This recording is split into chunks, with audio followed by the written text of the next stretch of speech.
Jordan Belfort. Jordan Belfort, the Wolf of Wall Street. Madame Jordan Belfort. A real-life story of Jordan Belfort. $13 million in 3 minutes. On l'a vu au cinéma, joué par Leonardo DiCaprio. Il est devenu une légende, mais également le symbole de la démesure à Wall Street. Jordan Belfort, c'est l'histoire d'un jeune courtier qui a tout eu. L'argent, la drogue, les femmes, les yachts. Mais c'est aussi l'histoire d'un homme qui a tout perdu. Voici l'histoire du vrai Jordan Belfort, le loup de Wall Street.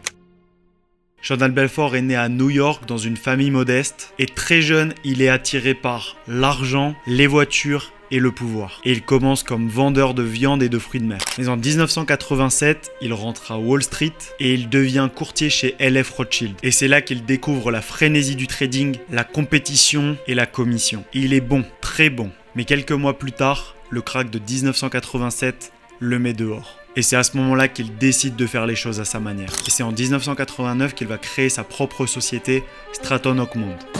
Messieurs, bienvenue chez Stratton Oakmont. Et il invente une méthode redoutable. Vendre des actions de petites entreprises à des prix gonflés à des investisseurs naïfs. Et c'est ce qu'on appelle le pump and dump. Il crée une hype, vend massivement au sommet et laisse les investisseurs piégés.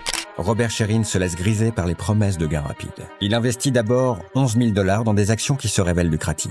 Ça m'a fait gagner pas mal d'argent, quelques milliers de dollars. Donc je me suis dit 20% de gains en un mois, c'est exceptionnel. Et après il a rappelé et a dit bon maintenant, soyons plus joueurs. J'étais prêt à sauter dans le grand bain. Et je l'ai fait. Et Belfort, c'est également un génie du script de vente. Et il forme ses vendeurs avec le système qu'il appelle le Straight Line System. Ce qui veut dire ramener le client du point A, c'est-à-dire la méfiance, jusqu'au point B, c'est-à-dire l'achat, sans quitter la ligne. Ce sur quoi je vais me concentrer, c'est un système que certains doivent déjà connaître, que j'ai créé il y a pas mal d'années. Ça s'appelle le système en ligne droite. Il recrute des jeunes sans expérience et les transforme en des machines à vendre. Il crée une culture d'entreprise complètement folle. Stratton Oakmont, c'est un film en vrai. Des bureaux pleins de billets, des orgies, des jets privés, des Lamborghini. C'est la folie totale.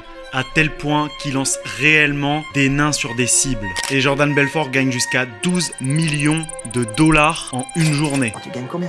70 000, enfin, techniquement, 72 000 $. Tu t'es fait 72 000 en un mois. Et il se drogue au qualule à tel point qu'il ne dort plus et devient incontrôlable.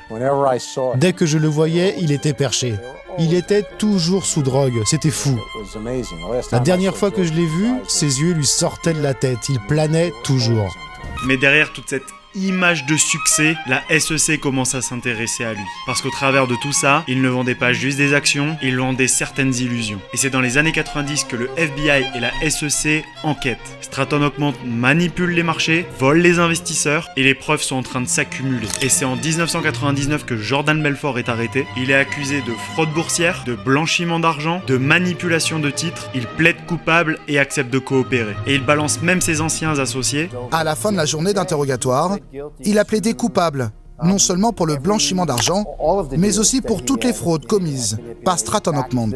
Et grâce à ça, il ne va écoper que de 22 mois de prison. Alors à sa sortie, il est ruiné et il décide de tout raconter. Belfort écrit ses mémoires, The Wolf of Wall Street. C'est un carton, Hollywood rachète les droits et c'est en 2013 que Martin Scorsese en fait un film avec DiCaprio en rôle principal. Qui dans la salle a vu le film Le Loup de Wall Street? Levez la main. Tout le monde, hein? Excellent film.